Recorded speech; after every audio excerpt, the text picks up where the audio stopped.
Assalamualaikum warahmatullahi wabarakatuh. Alhamdulillahirrahmanirrahim. Pada kesempatan ini kita bisa berkumpul di kegiatan aksi nyata menyebarkan pemahaman dan penerapan budaya positif CGP Ibu Nina Nurjana. Izinkan saya membacakan susunan acara untuk kegiatan hari ini. Yang pertama yaitu sambutan dari Ibu Kepala Sekolah, dan yang kedua penyampaian materi yang akan disampaikan oleh CGP Ibu Nina Nurjana, dan untuk yang ketiga yaitu penutupan. Mari kita menyanyikan lagu Indonesia Raya. Ibu Bapak dipersilakan untuk berdiri.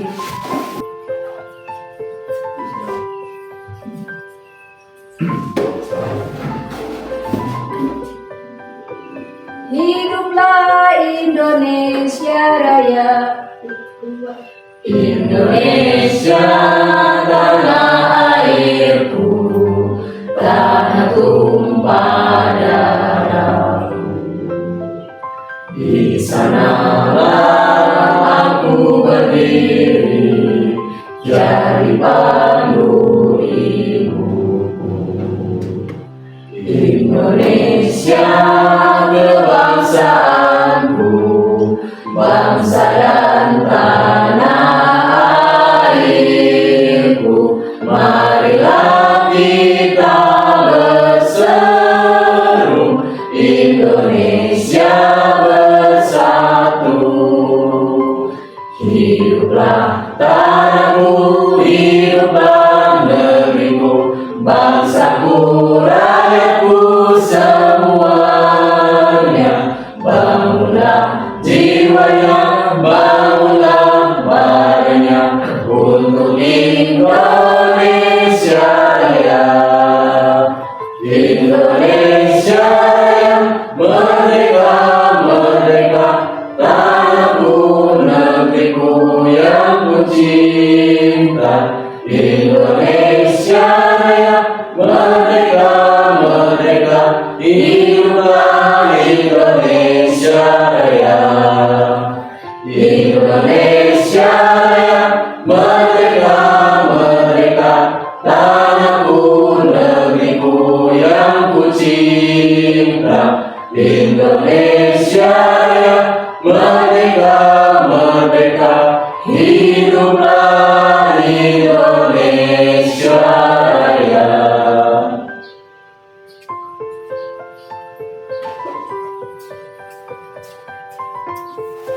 Ibu Bapak dipersilakan untuk duduk kembali.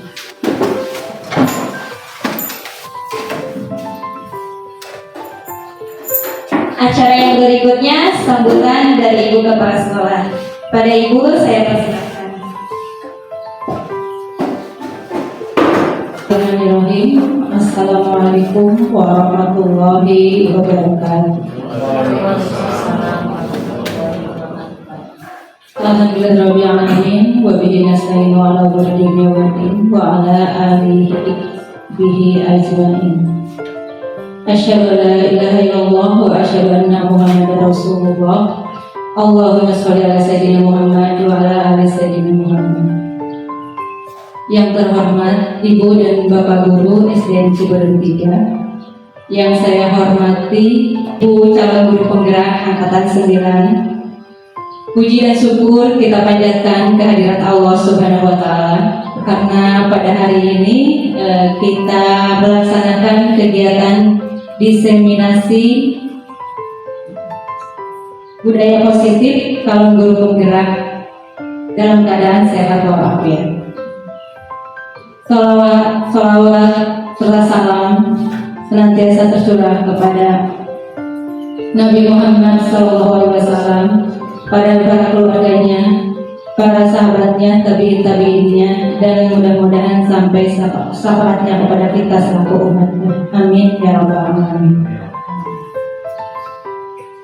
Ibu dan Bapak yang saya hormati, pada hari ini kita melaksanakan kegiatan diseminasi budaya positif calon guru penggerak, di mana kegiatan ini sebagai salah satu bentuk aksi nyata calon guru penggerak angkatan 9. Yang kita tahu, sekolah merupakan rumah kedua bagi siswa setelah tempat tinggalnya. Menurut Ki Hajar Dewantara, sekolah itu diibaratkan lahan kosong yang akan ditanami oleh benih-benih, yaitu ibaratkan titik tumbuh ini. Dan ibu bapak guru adalah sebagai petaninya.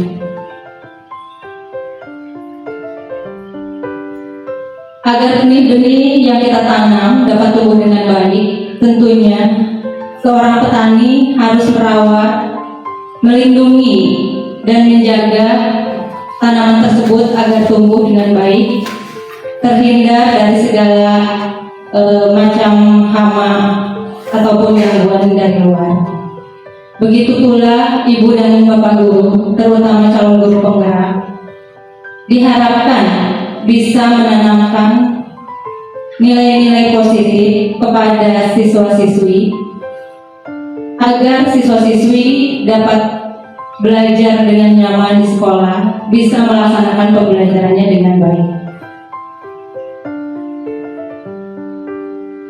Ibu bapak yang saya hormati, dalam upaya menciptakan lingkungan belajar yang kondusif, tentunya lingkungan belajar yang nyaman dan positif, diperlukan pembiasaan-pembiasaan yang bernilai budaya positif. Adapun budaya positif tersebut merupakan nilai-nilai kebajikan yang harus dimiliki oleh setiap siswa, di mana dalam kurikulum merdeka yang diterapkan pada saat ini, nilai-nilai positif tersebut arahnya adalah terwujudnya pada karakter profil pelajar Pancasila. Kami harapkan ibu bapak guru, terutama calon guru penggerak, bisa menerapkan budaya positif tersebut di sekolah dan bisa menggerakkan guru-guru yang lain sebagai agen perubahan, sehingga warga sekolah, baik guru dan siswa, bisa ikut pula menerapkan budaya positif tersebut di sekolah kita.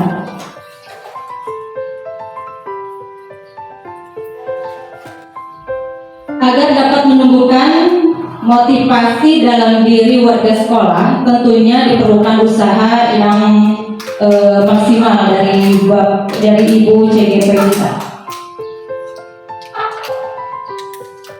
Ibu CGP tentunya akan lebih memahami dan menghayati nilai-nilai kebajikan atau budaya positif tersebut,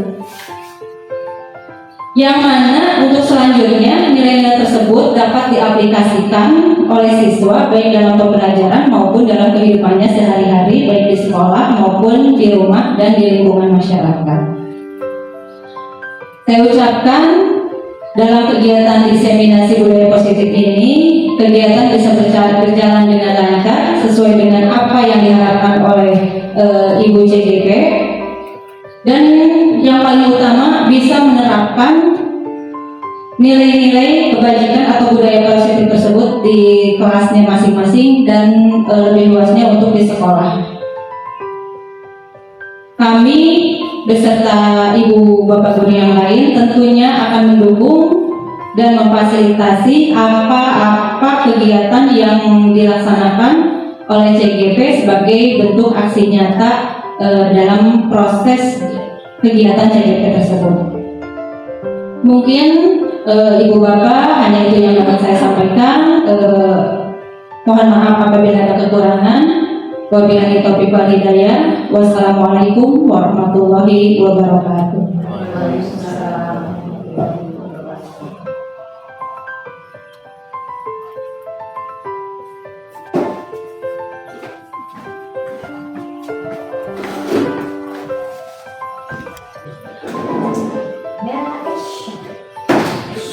Baik Bapak Ibu, selanjutnya kita akan memasuki acara Pemaparan mengenai aksi nyata menyebarkan pemahaman dan penerapan budaya positif oleh Ibu Nina Nurjana, calon guru penggerak angkatan 9. Kepada Ibu Nina, saya persilahkan.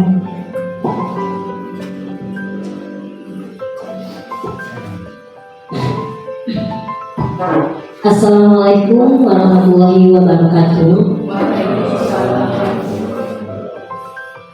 Ibu Kepala Sekolah yang saya hormati, Ibu Bapak Guru yang saya hormati, beserta Ibu Guru TK yang saya hormati. Alhamdulillah dalam kesempatan ini kita bisa berkumpul dalam keadaan sehat walafiat. Salawat serta salam kita limpahkan pada junjungan kita Nabi besar Muhammad SAW.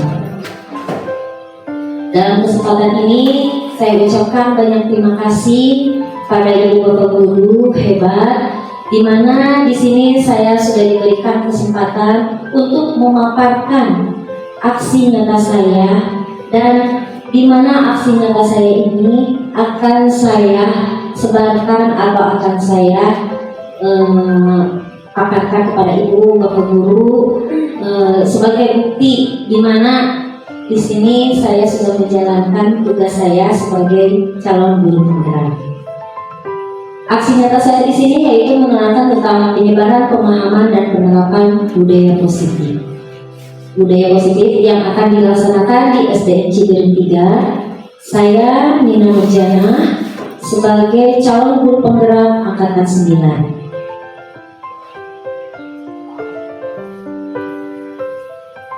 Dari paparan yang saya akan sampaikan, saya akan menarik kesimpulan dulu, di mana kesimpulan mengenai peran saya dalam menciptakan budaya positif. Karena peran saya di sini, saya ingin memberikan suatu contoh untuk Bapak Ibu Guru sebagai inspirasi Bapak Ibu Guru ke depannya. Dan seorang guru yang baik harus memiliki kemampuan dalam mewujudkan budaya positif di sekolah, di mana budaya positif tersebut dapat dijalankan dengan konsep-konsep inti seperti disiplin positif, memahami motivasi perilaku manusia berkaitan dengan hukuman dan penghargaan. Kemudian, posisi kontrol seorang guru dan membuat keyakinan sekolah atau kelas dan penerapan segitiga restitusi dalam penyelesaian masalahnya atau penyelesaian suatu masalah, baik itu di dalam sekolah ataupun di dalam kelas khususnya. Di sini yang saya akan paparkan pertama adalah tentang disiplin positif, di mana disiplin positif di sini adalah cara penerapan disiplin yang mengajarkan anak bertanggung jawab dan menumbuhkan kesadaran diri berdasarkan nilai-nilai kebajikan. Lebihnya ke arah disiplin diri yang dapat mengontrol diri dalam melakukan segala tindakan, sehingga tumbuhlah dalam jiwa para siswa atau murid kita, yaitu tumbuh dari dirinya sendiri tanpa paksaan ataupun tanpa tuntutan dari kita sebagai guru.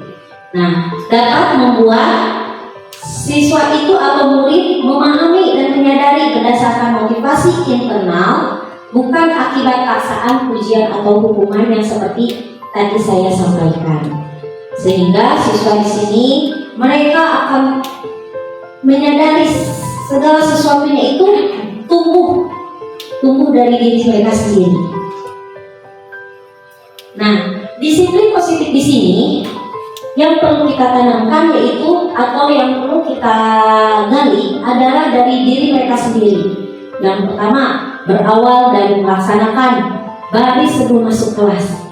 Itu adalah contoh disiplin positif atau disiplin diri yang berada dalam diri mereka atau dalam diri murid itu sendiri.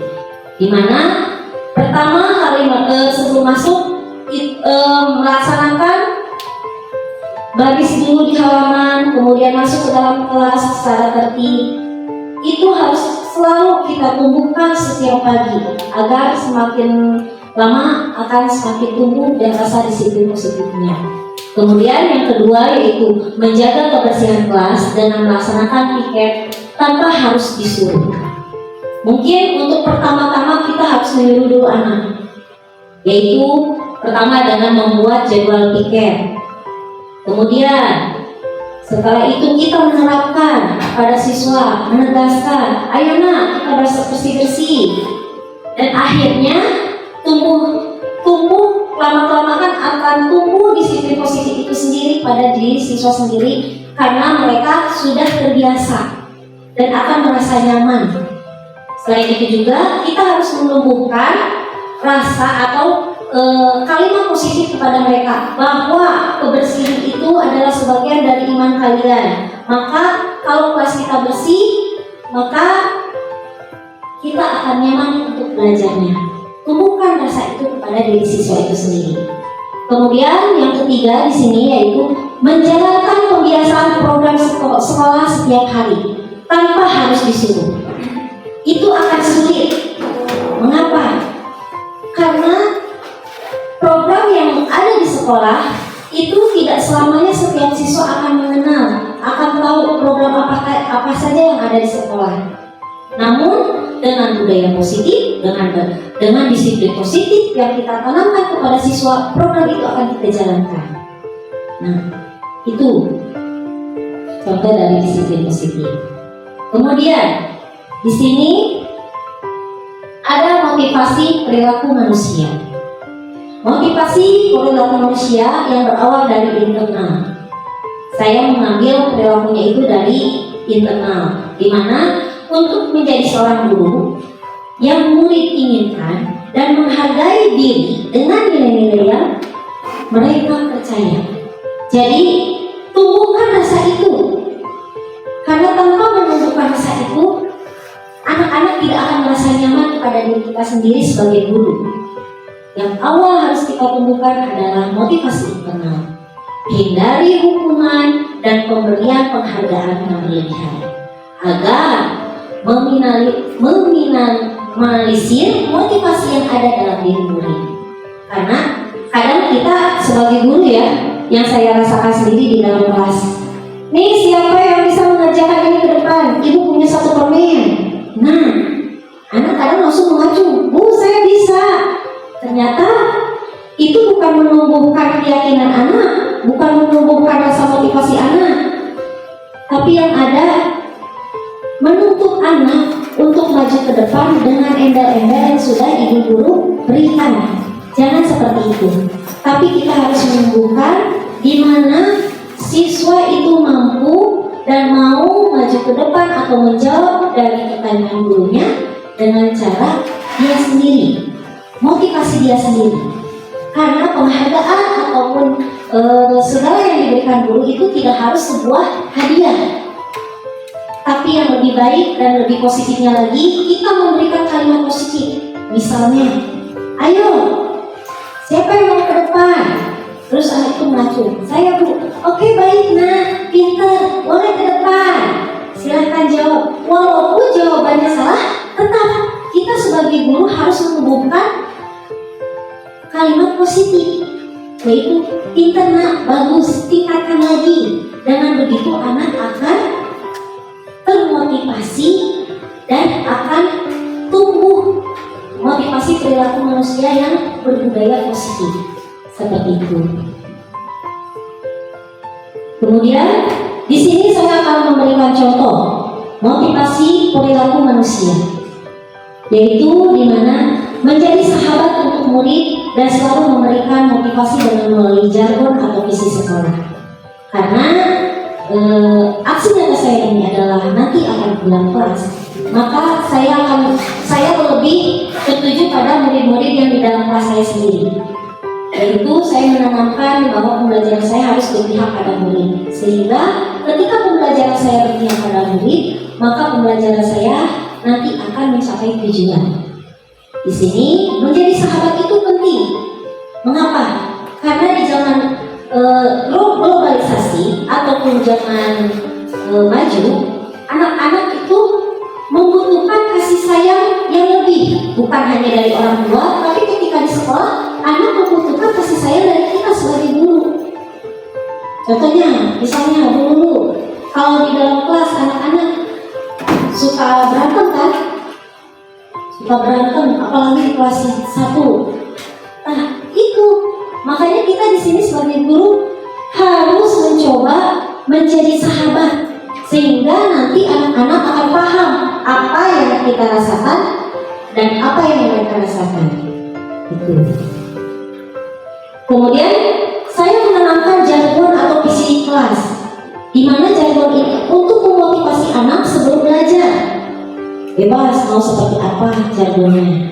Nah, kemudian motivasi perilaku manusia. Motivasi perilaku manusia. Di sini saya memberikan contoh seperti memberikan rasa nyaman kepada murid, serta menjadikan murid merasa senang saat sekolah dan di dalam kelas dengan mengadakan kegiatan yang menumbuhkan rasa kebersamaan. Karena banyak pada saat ini murid-murid yang ada di dalam kelas kita itu saling bergolongan, baik itu melihat status, kemudian ekonomi, bahkan banyak murid yang kadang sekarang itu membuli dengan sebutan nama ayah atau nama ibu. Itu sangat bahaya. Kita hindari hal tersebut dengan cara kita memotivasi, yaitu menumbuhkan rasa kebersamaan antara murid yang satu dengan murid yang lain. Bisa itu dengan jalan kita mengadakan program di kelas makanan sehat. Kemudian bisa juga kita mengadakan diskusi antara teman yang satu dengan teman yang lainnya. Kemudian tempat duduk yang berbeda, bahkan sampai memotivasi setiap individu pun kita bisa melakukan itu agar terwujudnya motivasi perilaku manusia yang berbudaya positif. Kemudian lanjut lagi di sini posisi kontrol sebagai guru. Karena posisi kontrol itu ada 5, namun di sini saya akan lebih menekankan lagi pada sebagai manajer, di mana di posisi manajer murid diajak untuk menganalisis kebutuhan dirinya maupun kebutuhan orang lain. Disinilah penekanan bukan hal pada kemampuan membuat konsekuensi, namun dapat berkolaborasi dengan murid bagaimana memperbaiki kesalahan yang ada. Nah, di sini di mana sebagai manajer tugas kita boleh mengatur murid, namun tidak boleh menekankan. Mengatur di sini contohnya seperti ini. Nah, ayo kita belajarnya seperti ini. Yuk, kalian mau belajar apa? Karena kurikulum Merdeka membebaskan anak untuk memilih, ya. Tidak mematok kita yang memberikan pembelajaran. Nah, namun sebagai manajer kini di sini kita harus bisa berkolaborasi dengan siswa itu sendiri atau dengan murid. Tanpa berkolaborasi dengan murid, kita tidak akan merasa nyaman, begitu juga siswa tidak akan merasa nyaman di dalam kelas. Nah, kemudian akan saya contohkan di posisi kontrol seorang guru sebagai manajer, di mana guru melakukan refleksi setiap setelah pembelajaran selesai akan mengetahui hal apa yang harus diperbaiki guru dan murid. Itu contohnya, misalnya ketika kita dalam pembelajaran, setelah pembelajaran dilaksanakan, kita merefleksi pembelajaran yang telah kita jalankan. Bagaimana perasaannya? Bagaimana? Apakah mengerti apa yang harus diperbaiki ibu? Apa yang harus diperbaiki kalian? Itu sangat penting. Sehingga nanti si siswa atau murid akan merasa nyaman dan mereka akan mencurahkan kekurangan apa yang ada di diri kita, sehingga kita di hari esoknya akan memperbaikinya. Seperti itu. Kemudian ada keyakinan sekolah atau kelas.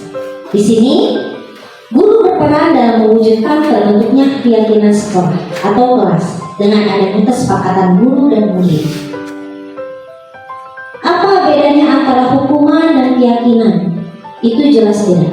Kalau dulu sebenarnya kata keyakinan ini sudah ada dari dulu, cuman karena kurikulumnya baru, itu baru dimunculkan dan dirubah dari tadinya peraturan kelas misalnya ya, sekarang harus menjadi keyakinan kelas. Karena membedakannya kalau peraturan itu hanya akan mereka jalankan tanpa ada tumbuh dari diri mereka sendiri.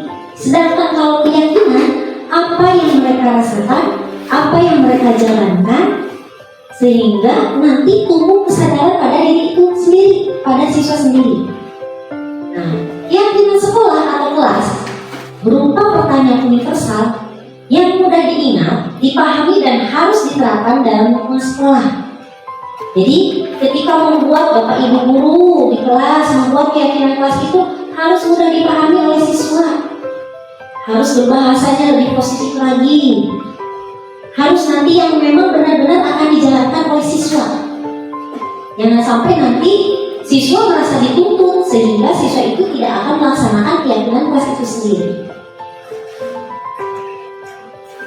Keyakinan kelas memberikan kesempatan kepada seluruh siswa di mana menuliskan seluruh keyakinan kelas yang ingin disepakati.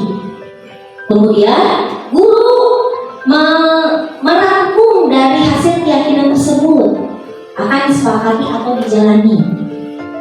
Dengan begitu nanti siswa sendiri akan cepat akan mencurahkan segala perasaan yang ada pada dirinya mengenai keyakinan yang ingin mereka sampaikan. Jangan sampai nanti kita menuntut keyakinan kelas tapi siswa sendiri tidak mau menjalankan. Karena apa? Merasa terpaksa. Nah, jangan sampai seperti itu. Tumbuhkan rasa keyakinan kelas itu ada pada diri siswa itu sendiri. Kita sebagai guru harus menjadi manajer, di mana apapun yang terjadi, siswa adalah yang harus kita fasilitasi, harus kita fasilitatori, ya, sehingga nanti tumbuh menjadi karakter yang baik. Kemudian di sini ada segitiga restitusi dalam penyelesaian masalah. Dalam segitiga restitusi ini, guru yang berperan sebagai manajer menggunakan segitiga restitusi dalam menyelesaikan masalah melalui 3 tahap. Yang pertama yaitu menstabilkan identitas. Yang kedua, validasi validasi tindakan masalah. Dan yang ketiga, menanyakan keyakinan. Dengan apa tujuannya kita melakukan segitiga restitusi? Yaitu menghasilkan murid yang mandiri dan bertanggung jawab. Karena kan kalau di sekolah dasar itu tidak ada guru BP ya, jadi borongan. Mau guru kelasnya, mau kepala sekolahnya, mau bapak PCOK-nya, mau bapak guru agamanya, itu merangkum semua. Masalah ketika lagi belajar penjas, giliran bapak gurunya. Ketika di dalam kelas, gurunya juga yang ada di dalam kelas.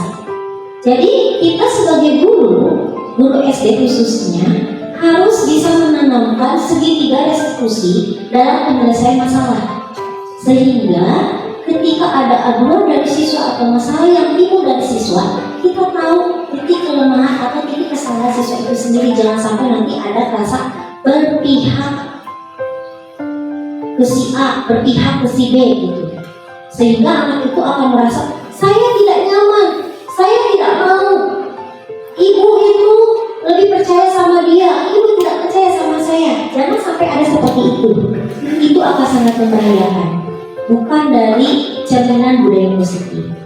Nah, di sini untuk segitiga restitusi, saya akan memberikan sedikit contoh, yaitu video yang dibuat oleh saya sendiri, bagaimana cara melakukan segitiga restitusi. Nah,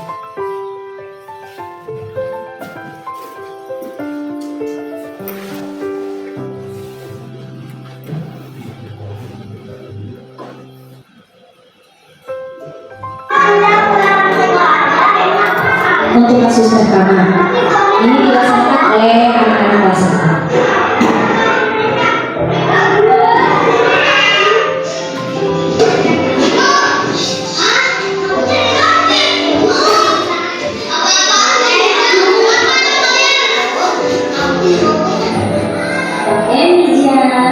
Meja, tahu nggak? Tadi apa usaha di sini? Pertama dilakukan adalah menstabilkan diri. Meja bisa mendorong ibu. Mendorong ibu mau saya. Karena ibu mau meja, karena ibu mau meja. Itu kenapa bisa sampai sekolah yang ada di dalam kelas saya? Itu dengan tujuan sebagai pendukung informasi mengenai program-program yang sudah ada dan harus dilaksanakan. Jangan sampai nanti seperti ini. Hari Senin kita melaksanakan apa? Tentu anak bakalan apa? Tanpa harus disuruh. Mereka ketika masuk ke dalam kelas dibunyikan bel akan keluar kelas untuk melaksanakan upacara bendera. Ya, itu sudah karena sudah melekat, karena sudah menyeluruh dengan yang lain. Sedangkan kalau program sekolah belum tentu setiap anak tahu. Nah, sekarang hari Selasa kita programnya Liga Gerakan Literasi SDN Cibiru 3. Apa Bu Liga? Jangan sampai ada kata seperti itu. Makanya nih, cara mensiasati biar anak tahu program-program sekolah, saya membuat pamflet ditempel di sudut setiap kelas. Biar mereka tahu, oh iya hari Selasa Liga Gerakan Literasi, ini sarana pendukungnya. Kemudian hari Rabu apa gitu ya. Seperti itu. Itu sangat penting, tumbuhkan rasa itu dari awal. Jangan sampai kita melakukan program tapi anak belum tahu programnya, ya, seperti itu. Kemudian di sini melaksanakan program pembiasaan sekolah. Ini tujuan saya, sehingga nanti tumbuh. Tujuan yang utama yaitu semua program yang sudah ditanamkan akan tertanam, bukan untuk hari ini, bukan untuk besok, bukan untuk hari lusa, tapi akan seterusnya tanpa harus kita berdoa. Nah hari ini Liga, nah besok Genus, tidak seperti itu. Nih sebelumnya saya mau nanya sama Bu Elis. Bu Elis, apakah anak-anak di kelas 2 sudah pada tahu program-program sekolah? Kalau di kelas 2, alhamdulillah literasi berjalan. Kalau saya lupa mereka mengingatkan. Bagus ya, seperti itu. Harus memang seperti itu. Tapi tidak literasi saja ya kan Bu, masih program yang lain ya. Nah, kadang kalau di kelas rendah, ya Bu Lulu ya, anak-anak susah diatur. Itu, hebat. Apalagi di TK ya Ibu ya. Kalau di TK itu mungkin lebih banyaknya untuk bermain ya Bu ya. Nah, namun dalam meningkatkan aktivitas numerasi di sini, saya terinspirasi dengan ibu kepala sekolah yang pernah bilang ingin mewujudkan numerasi lebih maju nanti, seimbang dengan literasi. Beliau berkata, bagaimana jika nanti kita membuat yang permainan atau media mengenai numerasi itu sendiri. Saya terinspirasi dan saya tergugah hati saya dengan kata-kata beliau. Kenapa saya tidak mewujudkan hal itu, padahal hal itu untuk di dalam kelas saya sendiri, baru nanti ke kelas yang lain.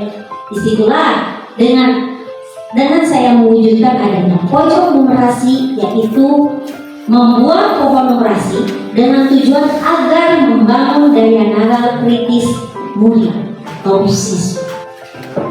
Pojok di sini ada gambarnya akan semakin rumit karena ini bukan mengasah daya nalar kritis murid, tapi kita juga sebagai guru harus memperhitungkan terlebih dahulu apa yang akan disampaikan ketika anak bermain tentang pojok numerasi atau pohon numerasi itu sendiri. Nah, pasti ya, ibu-ibu pasti bingung nih, anak bingung pojok numerasi, kan numerasi mah angka mukul. Nah, banyak angka harusnya ibu, tidak ya? Kita menggunakan banyak warna, angka, dan huruf. Contohnya seperti ini ya Bapak Ibu. Misalnya di sini. Di sini ada angka 4. 4 ditambah 6. Berapa 4 ditambah 6?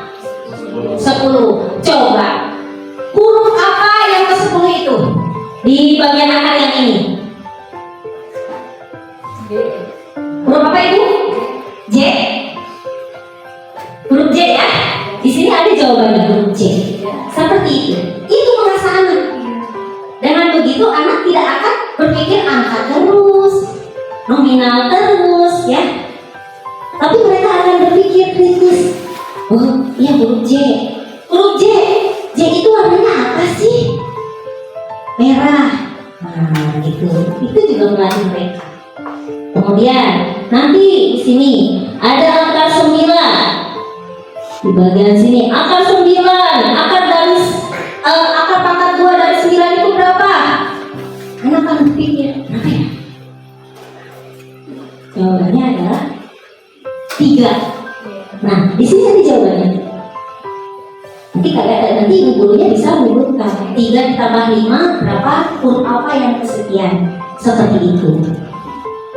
Kemudian kegiatan ini selain dilaksanakan di setiap hari Rabu, namun murid bisa menggunakan pohon numerasi di saat jam istirahat. Nah, gerakan ini dinamakan yaitu gerakan genus. Keren sekali ya, gerakan genus. Gerakan numerasi sekolah. Nah, kita wujudkan gerakan ini. Ini yang sudah berjalan di kelas saya. Kemudian yang ketiga yaitu melaksanakan program pembiasan sekolah dalam meningkatkan aktivitas literasinya.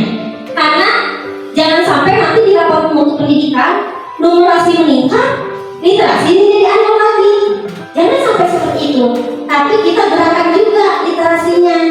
Kebanyakan nih anak-anak rajin membaca, tapi mereka tidak tahu isi bacaannya itu seperti apa. Apa tugas guru?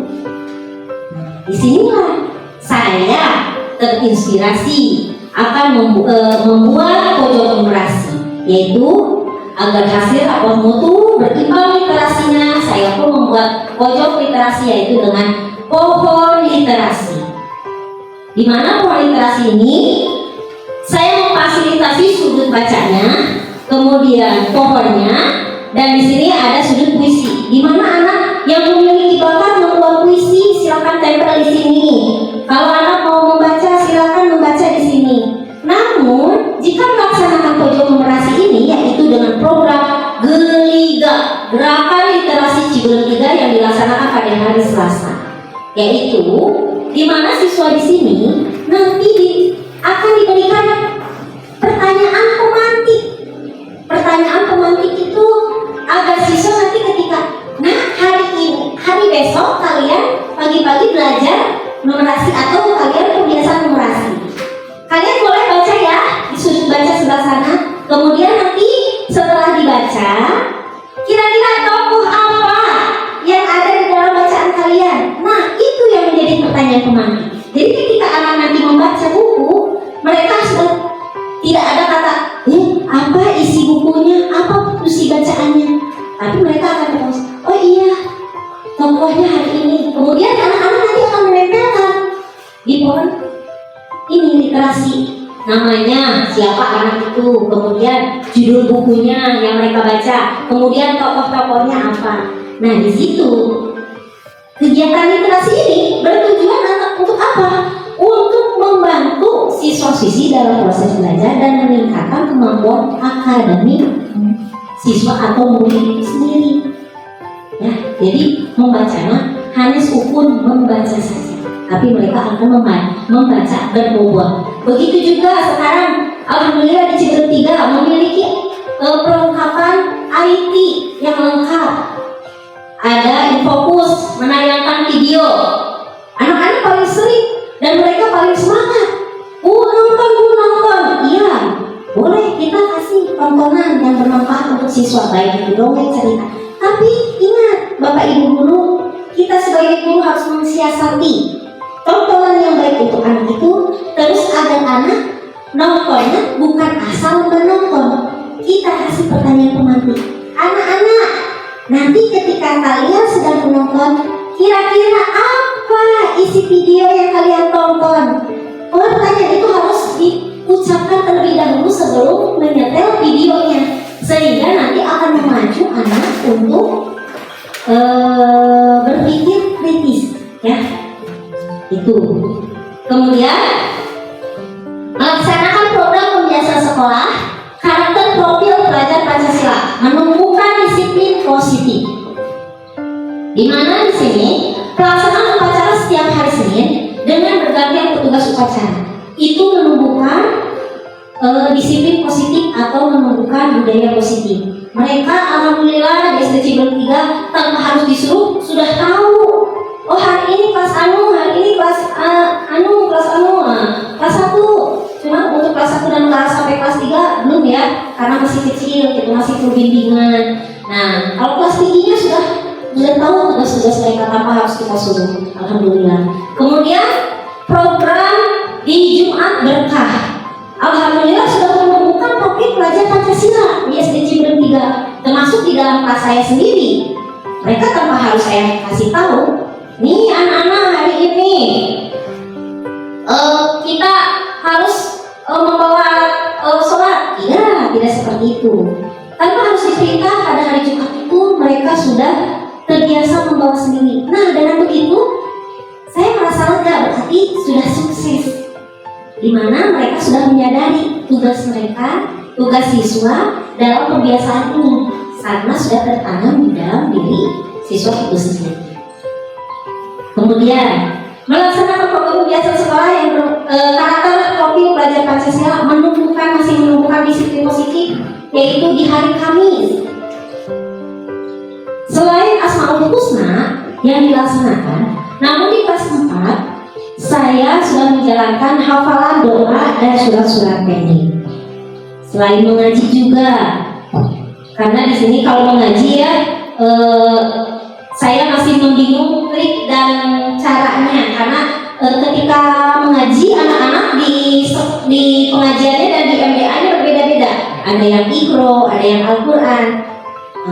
Di situ mengaji juga sama anak-anak. Tapi insya Allah untuk depannya saya bagaimana strateginya yang baik untuk menerapkan kajian Al-Qurannya pada siswa. Nah, namun di sini saya lebih menerapkan terlebih dahulu yaitu pada hafalan doa dan surat-surat pendek. Itu karena mereka antusias sekali. Masih banyak anak-anak yang memang tidak cuma hafalnya itu doa makan, mau tidur, sama mau wudhu. Kalau masuk masjid, kalau keluar dari kamar mandi, masuk kamar mandi, ada buka. Bahkan anak-anak ada yang bilang gini, saya udah baca, sudah hafal baca doa mau ke kamar mandi, tapi dari kamar juga saya udah dibaca. Nah, berarti ini perlu dengan pembiasaannya, ya. Nah, itu saya tanamkan itu juga kepada anak-anak. Dan kemudian di sini karena kelas 4 itu dalam pembelajarannya ada sudah melaksanakan program P5 dengan tujuan menumbuhkan karakter profil pelajar Pancasila. Mungkin bukan di kelas 4 saja, ada di kelas 1 juga. Ya Bu Lulu ya? Bu Lulu sudah melaksanakan? Untuk P5 di kelas saya sendiri sudah dilaksanakan. Sekarang sudah sampai aktivitas ke-8. Banget ya, untuk mendidik anak kelas 1 itu sungguh perlu perjuangan. Nah, lebih capek katanya, kata Pak Tino. Iya betul capek, tapi tidak salah. Kenikmatan capek itu sendiri adalah dihasilkan dari pembiasaan siswa itu sendiri. Nah, di sini program saya yang sudah dijalankan dari tahun lalu setengah semester saya sudah menjalankan tentang memilah sampah organik anorganik, di mana siswa nanti bisa memungut sampah, kemudian sampah tersebut dipilah antara yang organik dan anorganik. Namun saat itu memang karena saya sendiri masih dalam tahap belajar, P5-nya seperti apa, jalannya seperti apa, jadi memang agak tersendat juga dengan pengetahuan gitu ya, karena menyeluruh. Tapi alhamdulillah pada tahun ini saya sudah mulai memahami, dengan saya mencoba untuk selalu mengikuti pelatihan-pelatihan, dan saya membaca di artikel yang sudah ada, kemudian saya menelaah. Alhamdulillah saya sudah paham profil pelajar Pancasila itu atau P5 itu seperti apa programnya, seperti apa pelaksanaannya. Dan di kelas 4 sudah terlaksana 2 macam program. Yang pertama yaitu tetap satu tema, kearifan lokal, di mana kearifan lokal yang pertama adalah asiknya menanam tanaman atau asiknya bertanam, bercocok tanam. Yaitu saya bertujuannya di sini siswa mencoba dengan menggunakan media air. Ada yang tahu namanya tanaman apa? Hidroponik. Oke, hidroponik, ya. Karena mengapa saya tertuju ke sana? Karena anak-anak selalu terfokus gini. Bu, tanahnya hese. Bu, tanahnya bersumur. Nah, bu, lahannya nggak ada. Jangan salah anak-anak. Kita tidak menggunakan media tanah, tapi kita menggunakan media air bisa.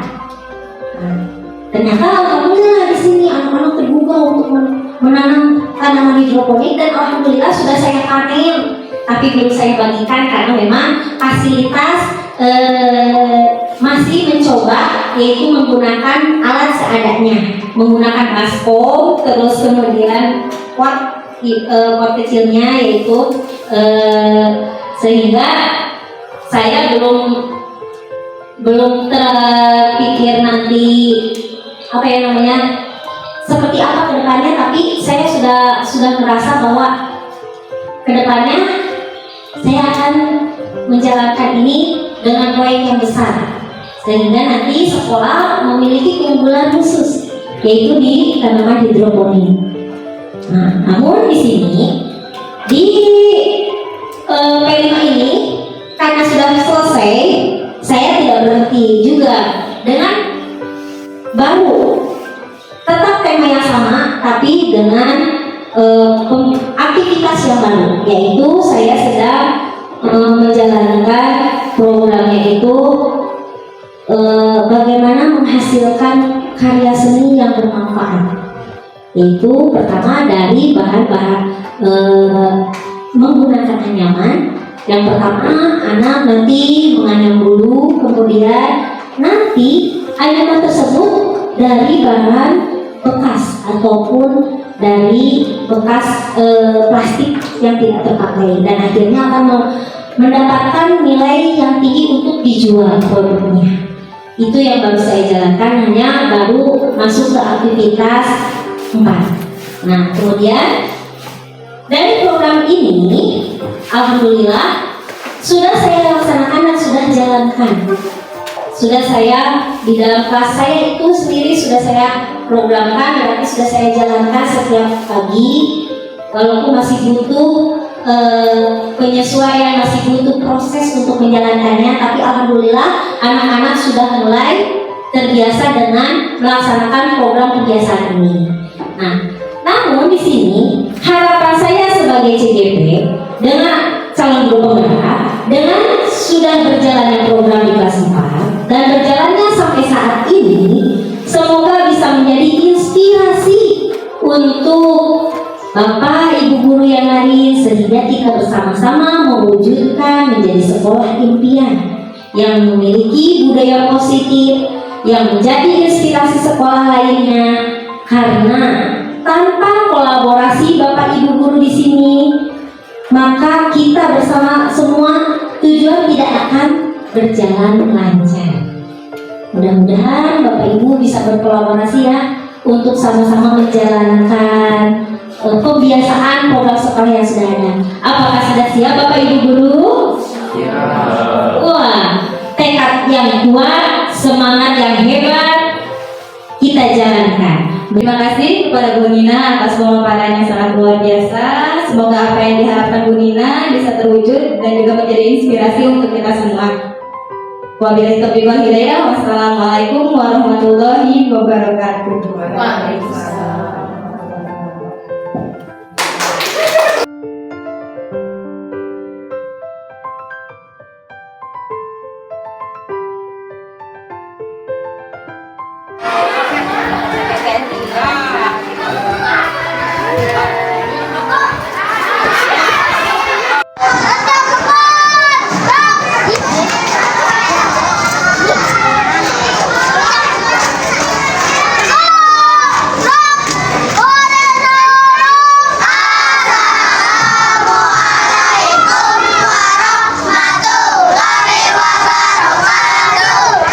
Waalaikumsalam warahmatullahi wabarakatuh.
Nija, tahu nggak tadi apa kesalahan Nija? Mendorong ibu. Kenapa Nija bisa mendorong ibu? Karena ibu memukul kepala saya. Karena ibu memukul kepala Nija. Karena ibu memukul kepala Nija. Nah, itu kenapa Nija bisa sambil memukul kayak gitu? Terus Nija marah-marah sama ibu. Bisa selesai tidak masalahnya? Tidak. Merasa lega tidak? Tidak. Jadi itu sesuai dengan kesepakatan kelas yang pernah kita sepakati di dalam kelas, keyakinan kelas kita tidak? Tidak. Kira-kira nih, kalau setelah melaksanakan atau melakukan perbuatan seperti itu, sekarang ya, jadi merasa tenang atau tidak? Bagaimana perasaannya? Tidak apa-apa. Tetap marah-marah? Tetap marah ya, tetap emosi. Jadi keyakinan kelas apa yang kita sepakati di dalam kelas? Tidak boleh bertengkar dan saling teman. Oke, pintar. Nah, tidak boleh bertengkar dan harus saling menyayangi kepada teman ya. Nah, itu kesepakatan di dalam kelas kita dan keyakinan yang kita sepakati di dalam kelas. Oke, sekarang Ibnu, apa kesalahan Ibnu hari ini? Memukul kepala Nija. Kenapa Ibnu bisa memukul kepala Nija? Karena saat dipanggil oleh Fajar, tangan Ibnu memukul kepala Nija. Oh, jadi sengaja tidak? Tidak. Oh, jadi tadi ketika Fajar memanggil Ibnu, tangan Ibnu memukul kepala Nija, tapi tidak disengaja ya. Nah, berarti harusnya Ibnu tidak boleh marah-marah kan? Tadi kenapa Ibnu balik marah kepada Nija? Karena Nija mendorong Ibnu. Karena Nija mendorong Ibnu. Nah, oke. Kalau begitu, sesuai tidak dengan keyakinan kelas yang telah kita sepakati? Tidak. Harusnya bagaimana? Harusnya seperti apa? Harusnya Ibnu marah dan emosi gitu. Nah, itu sesuai dengan kesepakatan kelas atau keyakinan yang telah kita sepakati di dalam kelas tidak? Tidak. Harusnya sikap apa yang harus Ibnu ambil atau harusnya Ibnu lakukan?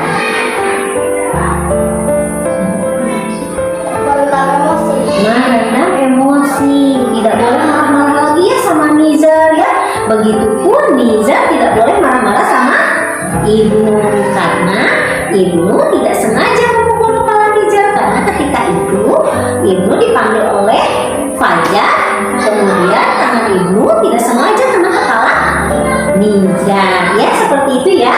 Oke, nah kalau begitu sekarang Ibnu sama Nizar kita saling maafkan ya. Oke, boleh berdiri dan saling berjabat tangan. Maaf Nizar. Ya. Oke, baiklah ya. Sudah selesai ya masalah kita hari ini ya. Kedepannya kita harus saling menghormati, menyayangi antara teman.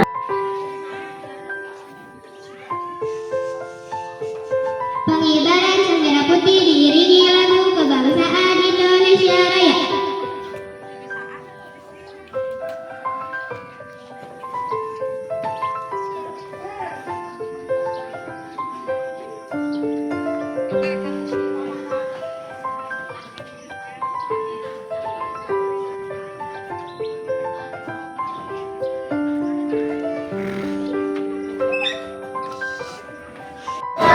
Dengarkan. Jadi tugasnya di kegiatan Geliga ini ya, gerakan literasi SDN Ciberem 3 adalah satu. Kalian membaca buku, sudah bawa buku bacaannya? Selama 15 menit. Kemudian nanti kalian di sticky note itu yang sama ibu dikasih ya, satu lembar itu, tulis nama kalian dan judulnya. Kemudian nanti clue-nya adalah setelah ditulis nama dan judulnya, ada pertanyaan dari ibu sebelum kalian membaca. Oke?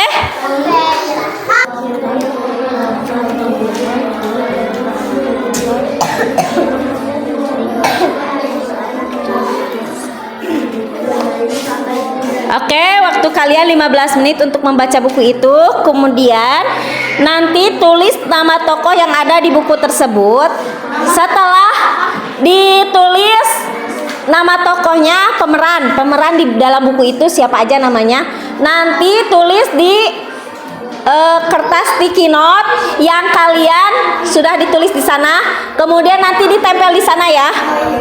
Oke, sudah beres bacanya? Silahkan kalian tempel di pohon literasi. Ayo, cepat. Di mana saja? Tempel di pohon literasi di sana. Di mana aja? Oke. Keluarga serigala.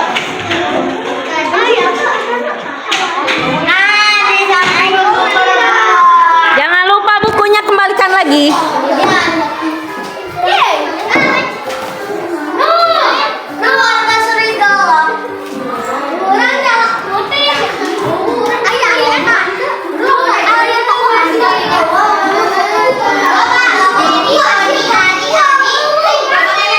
Bukunya simpan lagi ke tempatnya ya.